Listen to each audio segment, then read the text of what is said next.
గణేశాయ నమః, గాయత్రీదేవ్యై నమః, మహాసరస్వతి నమః, మాతాపితృభ్యో నమః. ముందుగా ప్రేక్షక వీక్షణ మహాశీలందరికీ కూడా నమస్కారం. డిసెంబర్ నెలలో ద్వాదశ రాశుల వారి యొక్క మాస ఫలాలు ఎలా ఉన్నాయో చూద్దాం. అయితే ఈ నెలలో వచ్చే ముఖ్యమైన పర్వదినాలు ఏమిటంటే కనుక డిసెంబర్ 3వ తారీఖున బుధవారం రోజున హనుమద్వ్రతము, దత్త జయంతి రెండూ కలిపి వచ్చేసాయి. కాబట్టి చాలా విశేషం.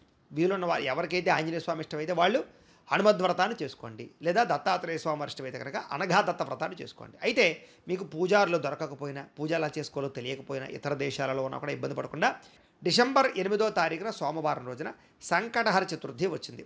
కాబట్టి సంకటహర చతుర్థి వ్రతం చేసుకోవాలన్నా కూడా మీకు ఇంకా అసలైన చాలా ముఖ్యమైన ప్రధానమైన విషయం ఏంటంటే కనుక ధనుర్మాసం ఎప్పటి నుంచి డిసెంబర్ 16వ తారీఖు మంగళవారం నుండి జనవరి 14వ తారీఖు ఏకాదశి బుధవారం భోగి పండుగ వరకు కూడా మనకి ధనుర్మాసం రాబోతోంది.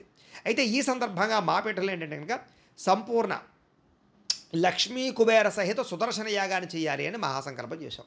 అయితే ఈ సందర్భంగా ప్రతిరోజు ఎటువంటి కార్యక్రమాలు జరుగుతాయా మా పీఠంలో అంటే, మా పీఠంలో ఉండే ఆచార్యవర్యుల చేత ప్రతిరోజు కూడా ఉదయం నుంచి విశ్వక్సేన పూజ, పుణ్యాహవాచనము, పరిషత్తు, కృచ్ఛ్రిత్రయాలు, అలాగే మండప ఆరాధనలు, వాటితో పాటుగా ఏంటంటే కనుక పంచసూక్తాలతోటి స్వామివారికి అభిషేకము చేయడం,